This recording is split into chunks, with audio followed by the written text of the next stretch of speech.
Ahora, yo he estado orando mucho al Señor y le decía al Señor, ¿para dónde tenemos que irnos este mes? Yo sé que hay muchos lugares en los que no celebra la Navidad y no juzgamos a nadie por eso, ni tampoco vamos a imponer que nadie la haga como nosotros la hacemos. Pero he sentido del Señor que necesitamos hablar de la verdadera Navidad, porque la verdadera Navidad no es regalos, no es árboles, no es luces, no es nada de todo eso. La verdadera Navidad se trata sobre Jesús llegando a ser el mediador entre Dios y los hombres. Amén. Eso es Navidad. Si ahora estamos aquí celebrando, hablando de eso, es porque Él un día nació. Ahora, quiero poner, antes de entrar al tema, quiero decir varias cosas. Hay gente que dice que no se celebra la Navidad porque la Navidad es pagana. ¿Han oído eso? ¿Sí? Bien, entonces saben que los que andamos corbata, quitémosla, porque la corbata, si ustedes no sabían, tiene un origen pagano. ¿No sabían? La corbata la usaban los egipcios para ponérselas a sus muertos. ¿Sabían ustedes eso? Se las ponían en honor a la diosa Isis de Egipto. Pero resulta ser que tenemos origen pagano en muchas cosas. Ejemplo, los billetes de dólar que tienen. ¿Cuántos tienen billetes? Les gustan los billetes de dólar, ¿verdad? Que nos paguen en el trabajo. Los billetes de dólar están llenos de figuras paganas. Tienen el ojo que todo lo ve. ¿Lo han visto? Es un cuadrado, un triángulo, perdón. Ese triángulo es el ojo que todo lo ve, que es hecho por los masones. ¿Ok? Eso es una figura pagana. ¿Saben qué otra figura pagana tenemos, por ejemplo? Quiero ver, déjenme ver. Había hecho una recopilación de cosas paganas que usamos hoy en día, pero no se le puede dar. Pero lo único que tienen que entender, hermanos, es que no podemos decir que vamos a vivir aislando las cosas que son paganas según nosotros, porque nos quedaríamos sin nada de cosas por hacer. Bueno, ya me acordé de otra cosa. A ver, ¿quién cumple años en diciembre? Ajá. ¿Quién cumple años, por ejemplo? ¿Quién cumple años en enero, por ejemplo? Allá, ¿verdad? Los meses del año tienen origen pagano. Los días de la semana tienen origen pagano. ¿Lo ven? Los días como los conocemos hoy. El año en el que estamos es un calendario gregoriano. O sea, nació más o menos ahí por emperadores que nacieron y pusieron ese calendario. Todo es pagano en teoría. Entonces uno podría decir, entonces no vamos a celebrar o no vamos a celebrar los cumpleaños de nadie. No vamos a decir que estamos en domingo. ¿Me entienden? No vamos a estar, por ejemplo, en inglés jueves es Thursday y él se creía que era el día de Thor, no el de las películas, hermano. Thor, el dios nórdico, exacto, gracias. Ven las películas ustedes. Ven la película, sí. Todo ese tipo de cosas tienen origen pagano. Entonces tendríamos que dejar de usar todas esas cosas como para decir que no vamos a hacer cosas que aparentemente son paganas. Amén. ¿Están ahí? Ahora bien, el otro lado de la balanza es que la gente dice, Cristo nació en septiembre, no nació en diciembre. Entonces, ¿para qué celebramos diciembre? El 25 de diciembre. Sí. Perdón. Miren, la gente dice, deberíamos de celebrarlo en septiembre. Deberíamos celebrarlo ahí por ese mes. Entonces yo me puse a investigar, pero yo quería aprender el verdadero significado o la verdadera Navidad, de dónde provenía, quién se la inventó, etcétera, etcétera. Y hay gente que dice que tuvo su origen en fiestas paganas, pero ¿saben qué? Si ustedes necesitan las fuentes, yo se las puedo dar, ¿de acuerdo? Pero yo investigué a través de una sociedad de arqueología que descubrieron que los primeros cristianos, la iglesia primitiva, estoy hablando antes del 300, más o menos que fue cuando Constantino unió la iglesia con el Estado y entonces se formó la religión católica, la religión tradicional. Antes de esa temporada, escúchenme, los cristianos celebraban algo. ¿Qué creen que celebraban? Si cuentan de septiembre para atrás, ¿cuántos meses son? 9 meses. Celebraban que por esa época Cristo había sido concebido en diciembre. ¿Perdón? En diciembre fue concebido y fue dado a luz más o menos en el tiempo de las fiestas de los tabernáculos, que es en septiembre más o menos. ¿De acuerdo? Entonces ellos empezaron a celebrar esa noción. no en sí el nacimiento de Cristo, pero de ahí fue que se vino adoptando ciertas cosas y vinieron cambiando. El hecho es, hermanos, que la Biblia dice que todo el que no confiese que Cristo vino en carne a morir por nosotros es anticristo. Pero todo lo que nos muestra y nos lleva a ver la imagen de Cristo siendo hecho carne, entonces eso es de Cristo. ¿Me están escuchando? Por eso les dije, el problema con esto es que se ha comercializado, es que se ha hecho como no tiene que ser, pero en realidad la Navidad no es un mensaje de poner cosas bonitas y decorar todos lados. La Navidad es un mensaje, es Cristo un día vino a la tierra a morir por usted y por mí. Nació en un lugar humilde, sencillo, para mostrarnos unas lecciones tan impresionantes, que es lo que vamos a estar estudiando de aquí en adelante en estos días. ¿Están ahí?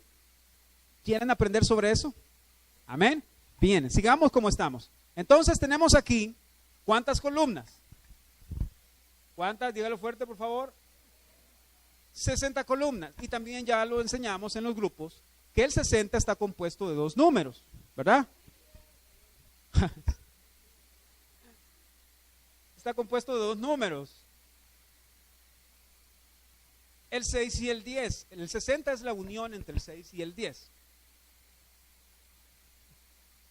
Bien, entonces aprendimos que el número 6 representa ¿qué?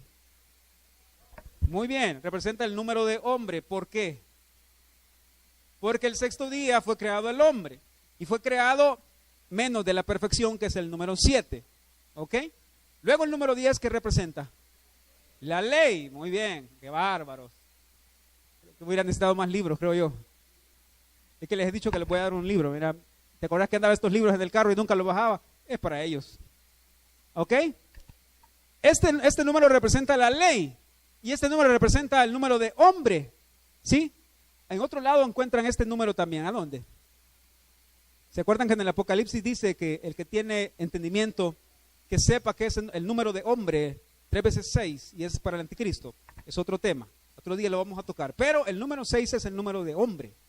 Y el número 6 es el número del decálogo, la ley justa, santa, divina del Señor. Digan conmigo, la ley perfecta.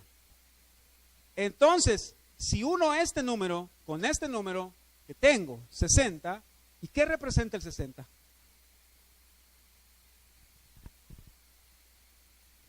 Significa la unión entre el hombre y la ley divina en una sola cosa, en una sola persona, Jesús. ¿Ok? ¿Están ahí? Bien. Váyanse por favor ahora, si son tan amables, a 1 Timoteo capítulo 2, versículo 5. Para los que dibujan, ¿ya dibujaron esto? ¿Lo puedo borrar? ¿Sí? ¿No? Entonces, tenemos un lado de la balanza que tenemos aquí, dijimos, el número 6. Y aquí tenemos el número 10. Este es el número de hombre, el número de la ley divina. ¿Ok? ¿Ya tienen 2 de Timoteo? ¿Sí? Leámoslo por favor. 1 de Timoteo 2:5, por favor. Primera. Ahí van a disculpar. Es una balanza, sí. Para los que no conocen este símbolo que está aquí, es una balanza. Es como que tengan un palo en medio con 2 balanzas que se están... En pocas palabras, esto la doctora Hicks lo enseñaba como para balancear estas cosas, porque hay 2 lados en algo. Entonces, si solo hubiera un lado, se viniera para abajo. Pero como hay 2, queda equilibrado. ¿De acuerdo? Por eso es una balanza. Aquí he puesto de un lado el número 6, aquí he puesto el número 10. Van a ver, vamos a desglosar poco a poco ahí y vamos a llegar a nuestra lección de ahora. ¿Lo tienen? ¿Lo leemos? Dice, porque hay un solo Dios y un solo mediador entre Dios y los hombres, Jesucristo, hombre. ¿Llegan conmigo? Jesucristo, hombre. Bien. De este lado de la balanza tenemos que es un hijo de hombre. Ok, vámonos a otra cita más, rapidito por favor. 1 de Juan 5:20. Y que no ibas a hablar de la Navidad, ya van a ver, espérense. 1 de Juan 5:20. ¿Están aprendiendo, hermanos? Dice, ¿lo tienen? Fuerte, por favor. Pero sabemos que el Hijo de Dios ha venido y nos ha dado entendimiento para conocer al que es verdadero. Y estamos en el verdadero, en su Hijo Jesucristo. Este es el verdadero Dios y la vida eterna. Miren lo que dice ahí, el Hijo de Dios ha venido. Ajá. Entonces tenemos aquí que es Hijo de Dios. Amén. Ahora, ¿qué otra cosa más podemos encontrar o añadir ahí? La Biblia dice en Proverbios capítulo 8 que la sabiduría fue engendrada por el Padre. ¿Ok? Capítulo 8, versículo 22, si lo quieren anotar. Proverbios 8, 22. Dice que la sabiduría fue engendrada por el Padre.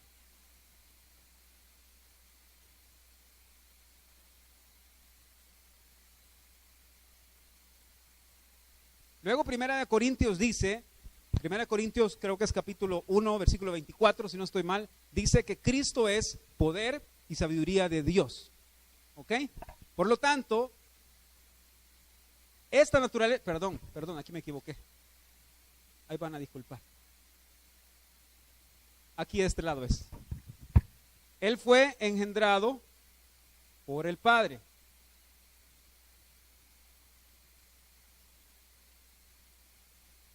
¿Y este cómo fue?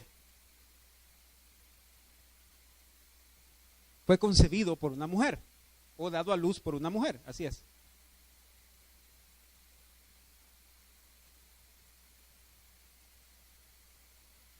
Dado a luz por mujer. Amén. Ahora bien, este que está aquí, ¿ustedes piensan que es eterno o puede morir? Es eterno. ¿Por qué? ¿Por qué es eterno? Porque es la segunda persona de la divinidad, eterno, Dios. Ustedes lo acaban de leer ahí en primera de Juan 5:20. ¿Estamos claros? Ahora, este que está aquí, ¿es eterno o no? ¿Por qué dicen ustedes que no es eterno? Ah, ¿y por qué? Porque murió. ¿Verdad que sí? ¿Me van siguiendo?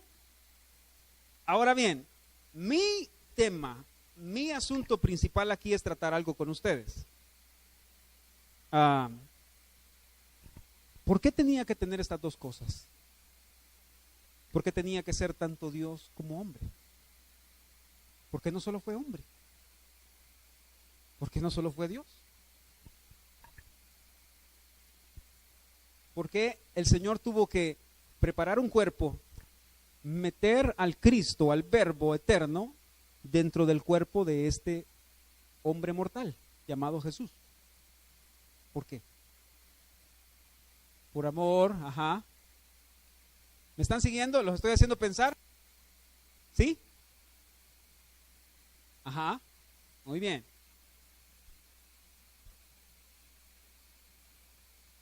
¿Cómo? Éramos eternos cuando Adán y Eva estaban en el huerto, eso preguntas. Ellos no iban a morir. Si estaban en el huerto, si hubieran quedado ahí, hubieran hecho su trabajo, ellos no hubieran muerto porque tenían una naturaleza perfecta. No conocían la enfermedad, no conocían cualquier cosa que los pudiera matar, por así decirlo. ¿Qué fue lo que trajo la muerte en el hombre entonces? El pecado. Siempre se los voy a recalcar desde este púlpito. Hermanos, el pecado engendra muerte y temor. ¿Ok? ¿Está claro? Sigamos. Por medio de las dos naturalezas es que entonces él entró en un oficio. Digan conmigo, oficio. Oficio significa algo para lo que él se preparó y entró a trabajar en algo. ¿En qué oficio entró Jesucristo? Eternamente. Pero con la unión de las dos naturalezas, ¿en qué oficio entró? Ser mediador. ¿Ok? ¿Están ahí? ¿Qué les parece si definimos la palabra mediador? Y entonces voy y les doy la lección de ahora. Un mediador es aquel que se encuentra en medio, a fin de servir como intermediario o conciliador entre personas y dos lados. ¿Ok? Un mediador interviene para medir las diferencias entre las personas a fin de restaurar la paz y la armonía. ¿Me están siguiendo? Este es el propósito por el cual el Padre Celestial nos dio a su Hijo con dos naturalezas, la humana y la divina. ¿De acuerdo? Hasta ahí estamos claros, ¿verdad? Quiero usar a mí. ¿Dónde está mi modelo? Vení, modelo, por favor. Ese es el más guapo que tengo aquí, es el que tengo que usar.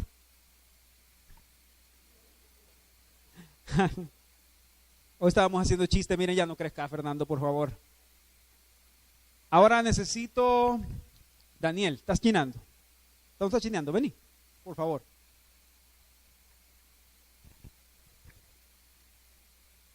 Párate de aquel lado, por favor. Y si Josué, vente, por favor. Tráete una silla, de 8. Jochi, tráete una silla. Aquí, por favor.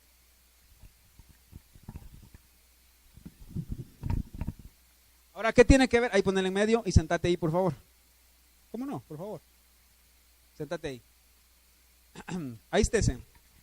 Quiero que vean algo, un principio antes de seguir a lo que viene. Porque Cristo entró como un oficio de mediador entre los hombres a fungir como una parte que se pone en medio entre, digamos que Daniel es el hombre, ¿verdad? Pecador, corrupto. No estoy diciendo que él es la figura de la humanidad. ¿De acuerdo? No, Daniel, no te sientas mal. Es la figura de la humanidad, por favor. Un hombre que pecó, falló, pero no tenía modo de llegar hasta él. Digamos que él es una figura de Dios, ¿verdad? Con el perdón del Señor y el permiso del Señor. Solo una figura. Porque él estaba en un lugar donde él no tenía acceso. ¿De acuerdo? ¿Por qué no tenía acceso él? Porque él estaba lleno de pecado, corrupción, maldad. Estaba lleno de muerte. Y donde está él es una luz inalcanzable, eterna, divina y santa. Por lo tanto, si aquel quería acercarse hacia este lugar, ¿qué creen que hubiera pasado? No hubiera podido ni llegar ni cerquita. Si lo piensan de la siguiente forma, la Biblia dice que nuestro pecado o nuestro orgullo es madera, heno y hojarasca. Acerquen eso al fuego. ¿Qué tal si lo acercan al sol? ¿Qué pasaría?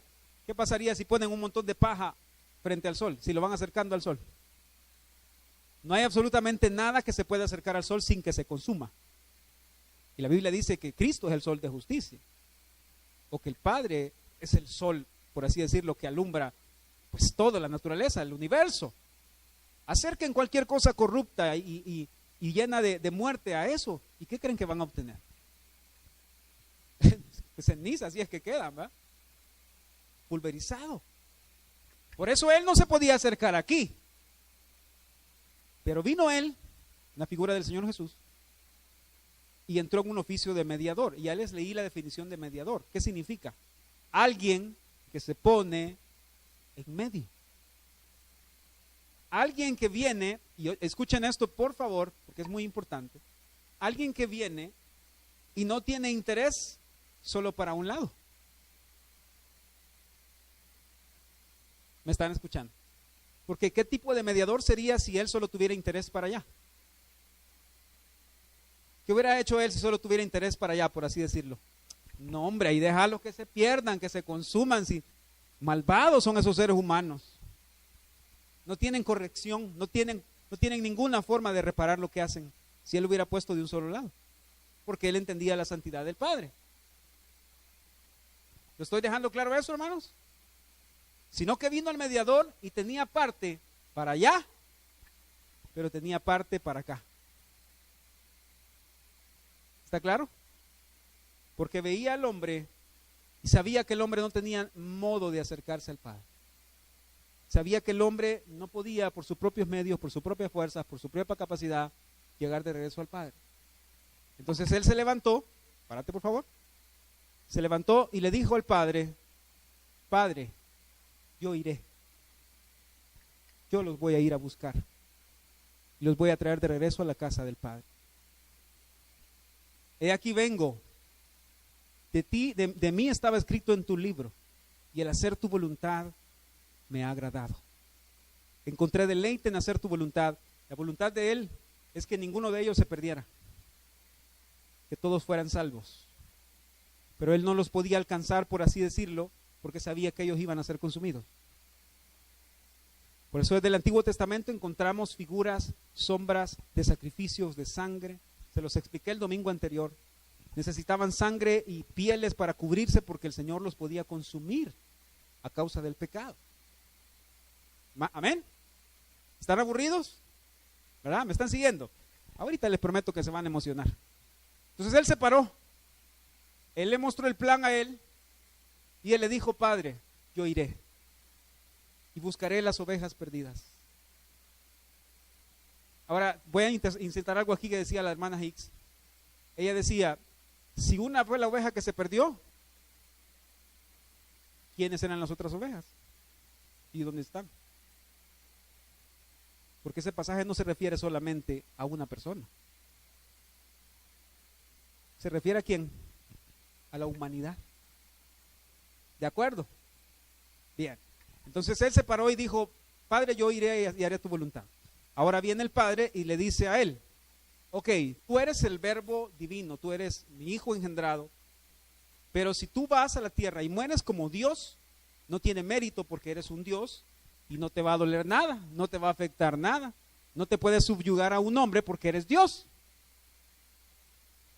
¿Están ahí?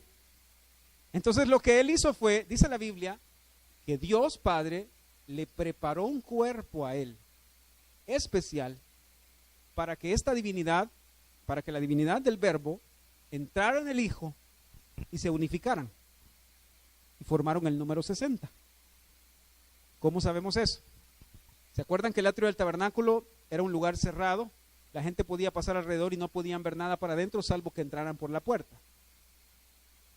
Ahora, ¿qué había en medio del tabernáculo? Lo más importante que estaba en el centro del tabernáculo, ¿qué era?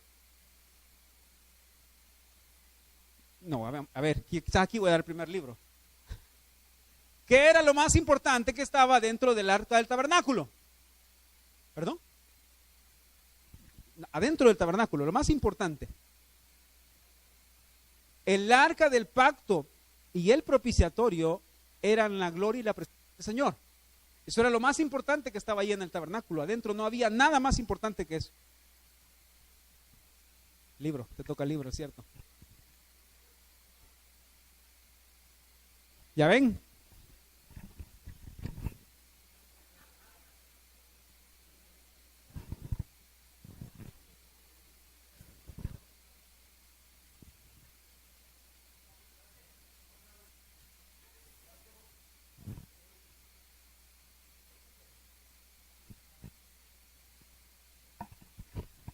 Bien, gracias. ¿Lo ven? Tienen que estar atentos. Entonces, el arca del pacto era lo más importante, ¿sí o no? ¿Sí? Ahora, ¿para qué apareció el número 60 en las columnas? Para en un lado de la balanza excluir a todos aquellos que quisieran conocer la gloria del Señor, pero no estuvieran dispuestos a entrar. ¿De acuerdo? Las columnas hacían un muro en el cual las personas querían ver, pero no podían ver si no entraban. ¿Ok? Lo están viendo. Sin embargo, aquellos que entraban, encontraban en las 60 columnas una protección para llegar hasta la misma presencia de Dios. Para llegar hasta donde estaba la cabeza y la mente del Señor. Por eso el número 60 es el número del mediador. Porque Él fungía para abrir la puerta a aquellos que querían entrar y llegar de regreso a la casa del Padre. ¿Amén? ¿Se gozan por eso? Bien, entonces, viene Él, aparece en escena y aparece en el nacimiento de Jesús. Y yo creo que no voy a llegar hasta ahí ahora, pero como les dije, todo este mes vamos a estar estudiando sobre eso, sobre ese tema. Y les apuesto que ni van a sentir que les estoy predicando en Navidad, pero eso les estoy predicando. Entonces viene Él y aparece como hombre y Dios al mismo tiempo. ¿Qué tiene Él? ¿Tiene sangre humana? y tiene sangre divina? ¿Por qué? A ver, el que me conteste con una cita bíblica, eso le doy el otro libro. Sí, bien, pero ¿por qué? No, no ese es el versículo que estoy buscando. Ajá, ahí vamos. Hay un versículo en la Biblia que especifica por qué, oigan esto, por qué él tenía sangre humana y sangre de Dios al mismo tiempo. Hay un versículo. Si yo lo digo, yo me leo el libro, hermanos. Y si no contestan, pues vamos a hacer otra pregunta más adelante, ¿les parece? La Biblia dice que en Cristo habitó toda la plenitud de Dios. Eso significa que todo el ser de Dios lo vertió sobre su Hijo, incluida su sangre eterna. ¿De acuerdo? No se lo ganaron, ya vieron. Ajá. Ahora bien, pero les prometo, hermanos, que si abren su corazón, lo que les voy a decir a continuación los puede estallar y puede ser una verdad que les transforme la vida hoy en gratitud al Señor. Amén. ¿Listos? Entonces viene Él y pone su cuerpo, su sangre. Vuelve a ver para allá, por favor. Volvelo a ver a Él y vuelve a ver al otro. Vuelve a ver al otro. Este Jesús bien sonriente, va. Pero Él sabe que para alcanzarlos a ellos tiene que ser hombre también. Porque por un hombre entró el pecado y por un hombre tenía que salir el pecado. ¿Ok? Ahora, la silla la necesitaba para algo. Fernando, subite en la silla, por favor. Párate. Sé que no te vas a caer. Gracias. Ahora, miren esto, por favor. ¿Sí, listos? ¿Listos? No te vas a caer, Fernando. 7 veces en la Biblia Jesús tocó leprosos y enfermos y los sanó. 7 veces. ¿Qué significa el número 7? Perfección. ¿Para qué tocó 7 veces a los enfermos? ¿Por qué no 10? ¿Por qué no 20? ¿Por qué solo 7? ¿Qué quería mostrar tocando a los enfermos? Si solo los podía ver. ¿Se acuerdan de cuando habló y el hijo de no sé quién o la hija de no sé quién se sanó por allá? ¿Por qué no solo hablaba? ¿Por qué los tenía que tocar? Hubo un leproso al que le dijo, sé sano, y lo tocó. ¿Necesitaba tocarlo para sanarlo? ¿Para qué lo tocó? Porque con su palabra sanó la enfermedad, pero con su toque sanó la soledad de ese hombre y le dio el amor que necesitaba. Entonces, que Cristo haya tocado 7 veces a los enfermos, ¿qué significa? Que vino como mediador para tocarnos, para con su naturaleza humana tocarnos, porque ¿saben qué es lo más impresionante? Moisés le pudo ver la espalda a Dios, pero nunca tocarlo. Moisés le pudo ver cara a cara a Dios, como dice la Biblia, pero nunca pudo tocarlo. Nunca nadie había podido ver la mano de Dios como tal, era una figura nada más. Nunca nadie había podido ver la naturaleza de Dios puesta frente a frente en ojos de un ser humano. Pero Cristo vino como hombre y como Dios, en primer lugar porque nunca perdió su conexión con Él, pero vino a conectarlos a ellos. ¿Ok? Para eso nos tocó, para eso se hizo carne, por eso sintió lo que nosotros sentimos. Por eso dice la Biblia que tenemos un sumo sacerdote que se compadece de nosotros, porque llevó sobre Él nuestras heridas, nuestras cargas, nuestras enfermedades. Llevó sobre Él nuestros pecados, nuestras transgresiones, y fue para que un hombre igual que nosotros, mortal, se conectara con toda la humanidad. ¿Ok? Ahora, acércate por favor, Daniel, y vean por favor, hermanos, y con eso quiero darles un principio tremendo. Arrodíllate ahí para allá, viendo para acá, por favor. Sí, arrodíllate ahí en el suelo. Gracias. Miren esto. La Biblia dice que Él estaba en un lugar inaccesible, donde nadie puede llegar. Y como está acostumbrado a orar, no le va a doler las piernas, ¿verdad? Sí, no le va a doler las piernas, no se preocupe.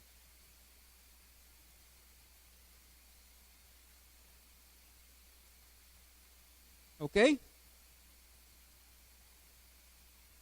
Solo les voy a leer un versículo y luego les doy lo que les tengo que dar en la lección. ¿Ya se dieron cuenta que ya llevamos como 40 minutos?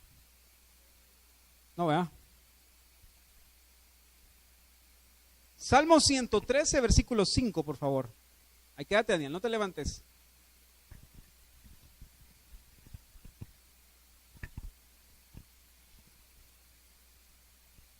¿Están aprendiendo, hermanos?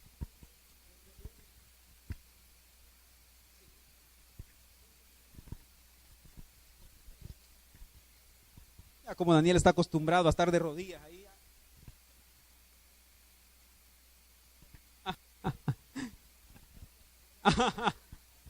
Oigan esto. ¿Quién como Jehová, nuestro Dios, que se sienta en las alturas, que se humilla a mirar en el cielo y en la tierra? Él levanta del polvo al pobre y al menesteroso alza del muladar, para hacerlo sentar con los príncipes de su pueblo. Él hace habitar en familia a la estéril, que se goza en ser madre de hijos. Aleluya. ¿A dónde está Dios? ¿Se sienta Dios? En lo alto. Y el alto que está ahí es el arriba, el lugar más alto donde pueden aspirar, más arriba de los 7 cielos, más arriba de todo. Ahí se sienta Dios. Ese es su lugar de habitación. Ahí nadie puede tener acceso a ese lugar. Nadie, más que Él. La Biblia dice, lo que ustedes acaban de leer, que Él se humilla al mirar hacia abajo. Se humilla al ver hacia la tierra y el cielo. Se humilla para vernos a nosotros. Entonces Él está en un lugar arriba y el hombre estaba allá. Pero viene un mediador y sabía que no había forma que esta unión se diera, que esta reconciliación se diera. Sabía que no había forma que esta paz llegara a esta unión que un día fue rota por el pecado, rota por la maldad, rota por el orgullo. Y vino Él y tenía sangre en sus manos. Tenía sangre en las manos que fueron clavadas y derramó toda su sangre de la espalda, del rostro, de las manos, de los pies, de las piernas, de su costado. Y con una mano tocó al hombre para lavarlo con esa sangre, y con la otra mano de sangre tocó al Padre para pagar el precio de la sangre de ellos.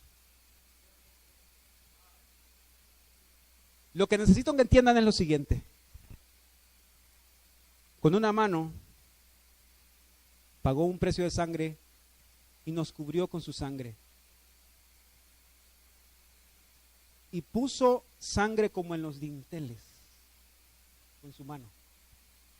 Y con la otra mano la presentó delante del Padre, y el Padre vio la sangre en las manos de Él. Eso es un mediador. Le dijo: yo sé que estás enojado con ellos por su pecado, por su maldad, pero mira, esta sangre que tienes aquí en mi mano es la misma que yo he puesto con ellos para hacer un puente, para hacer un nuevo pacto, el pacto que fue roto antes, y que la sangre de los animales por eso no podían cubrir, porque ellos no podían tocar al Padre.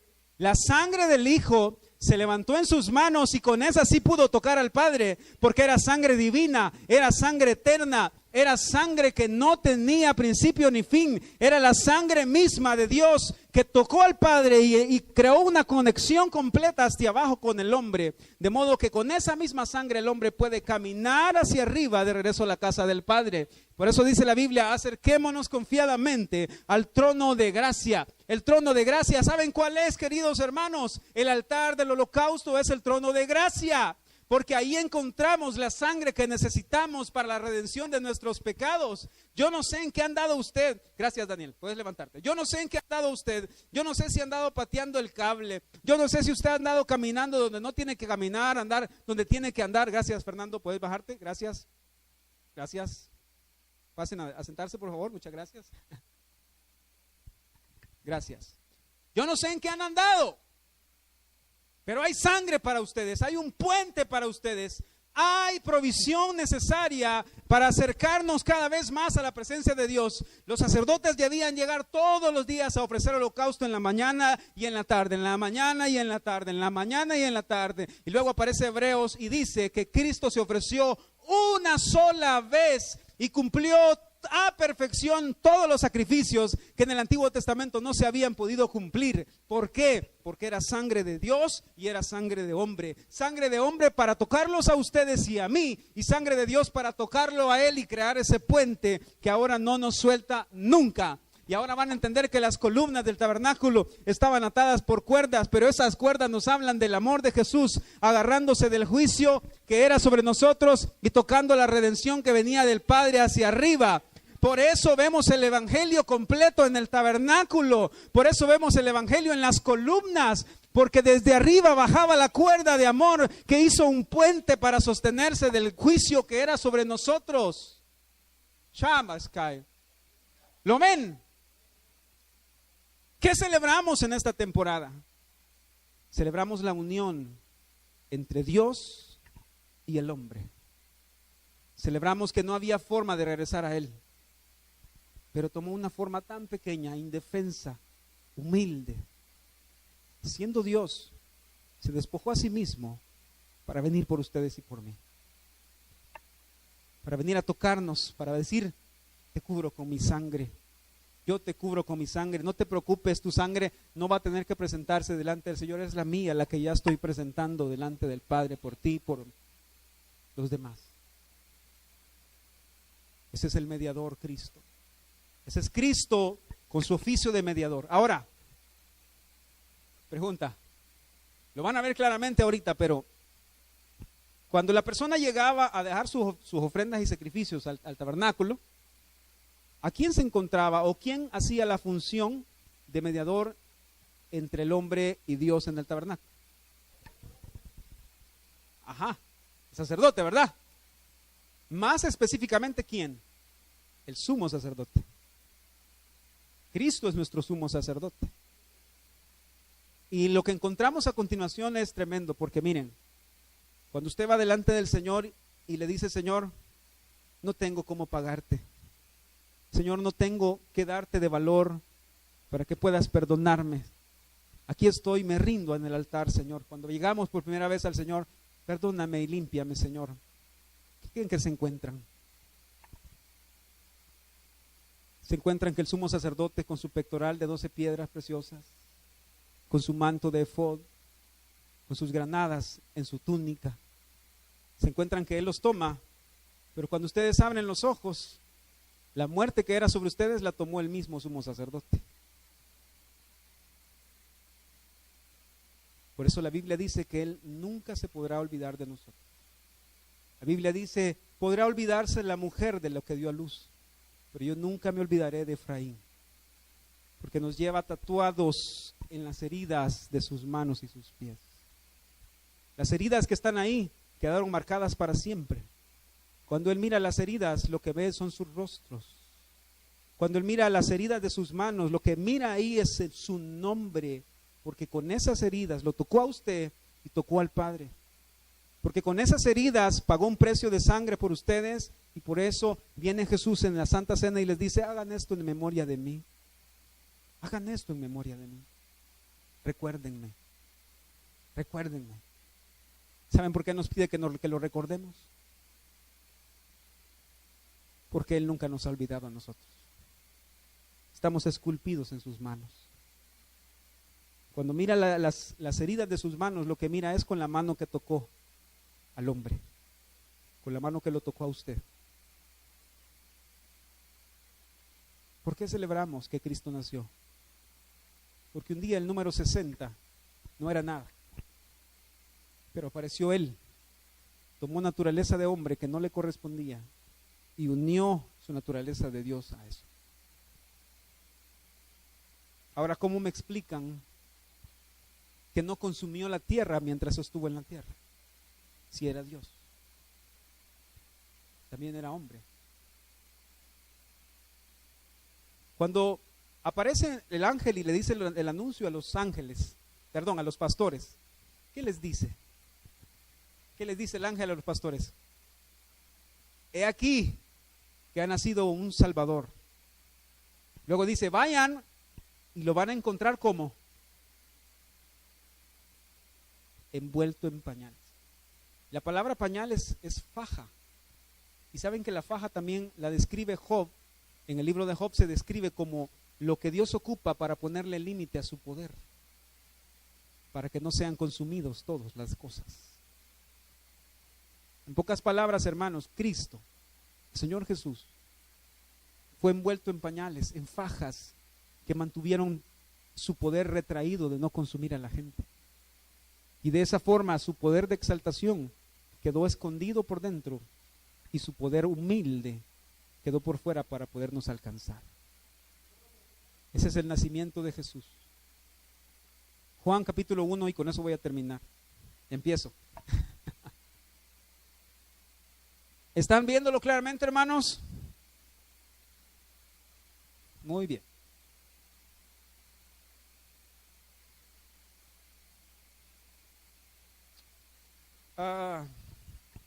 Juan capítulo 1, versículo 1, por favor. Son las 2 en punto, ya puedo terminar. Y estoy a tiempo. Leamos el versículo 1, ¿les parece? Y aquí voy a dejar la pausa para seguir en las semanas, en los estudios y el próximo domingo que va a ser la reunión de la cena de Navidad. ¿De acuerdo? Versículo 1, por favor. Leámoslo juntos. En el principio era el verbo, y el verbo era con Dios, y el verbo era Dios.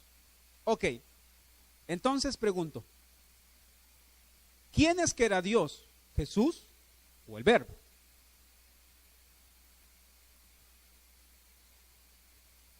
En primera instancia, el verbo es el que aparece en la historia del cosmos como Dios. Y estaba aquí presente con Dios desde la eternidad pasada. Por eso tal cosa no existe como que digan que la Virgen María es madre de Dios, con el respeto de alguno por acá.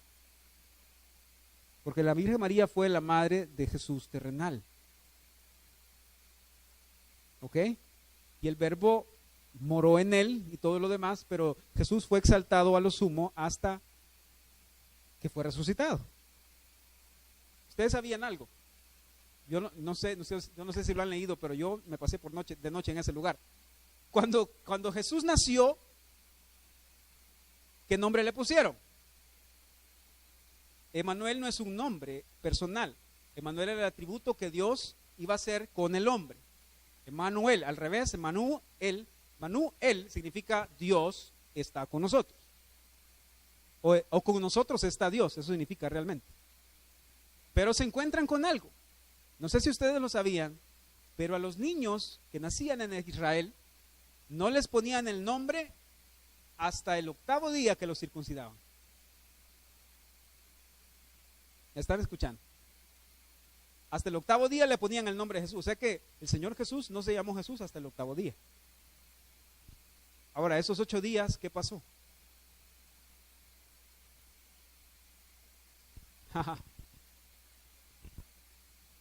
Esos 8 días fue un día de nuevo nacimiento, porque eso significa un número 8, en el que Él tomó su naturaleza de Dios y la puso entre los hombres, y hasta el 8º día le fue dado su nombre de Jesús. ¿De acuerdo? Todos les estoy dando pinceladas de lo que vamos a estudiar de aquí en adelante, pero lo que necesito que vean lo siguiente, porque el verbo era con Dios y el verbo era Dios, y ese verbo fue puesto en este embrión que se llamaba Jesús, que nació de una mujer. ¿De acuerdo? Ahora, si se van más adelante, por favor, versículo 2, este era en el principio con Dios, todas las cosas por Él fueron hechas, y sin Él nada de lo que ha sido hecho fue hecho, y en Él estaba la vida, y la vida era la luz de los hombres. Váyanse al versículo 12, por favor. Mas a todos los que le recibieron, y pongan toda su atención en esto, por favor, dice, mas a todos los que le recibieron, a los que creen en su nombre, les dio potestad de ser hechos hijos de Dios, los cuales no son engendrados de sangre, ni de voluntad de carne, ni de voluntad de varón, sino de Dios. A los que creen en Él, tienen la facultad de que Él los toque y que ya no sean sangre de hombre, sino que sean comprados por sangre de Dios. Y luego el versículo 14 es la clave de todo lo que estamos hablando. Y aquel verbo fue hecho carne y habitó entre nosotros. Y vimos su gloria, gloria como del unigénito del Padre, lleno de gracia y de verdad. El versículo 14 es el versículo exacto en la historia en el que la unión del verbo se lleva a cabo con la unión de Cristo, de Jesús, el hombre. Vino y habitó entre nosotros. Y les he dicho que la palabra habitar, ¿qué es en hebreo? Tabernáculo, Mishkan. En pocas palabras, Él vino siendo Dios y se convirtió en un tabernáculo entre Dios y los hombres. Un lugar para que podamos encontrar vida, un lugar para que podamos encontrar salvación, un lugar para que podamos encontrar de regreso el camino al Padre, un lugar para que podamos encontrar la mente y la cabeza de Dios para nosotros. Cristo, el mediador, tocó al Padre y nos tocó a nosotros, y fue el tabernáculo que puso fin a todo tipo de sacrificio, porque Él lo cumplió todo por nosotros y para nosotros. Amén. Damos gracias al Señor, ¿les parece? Démosle un aplauso al Señor, por favor.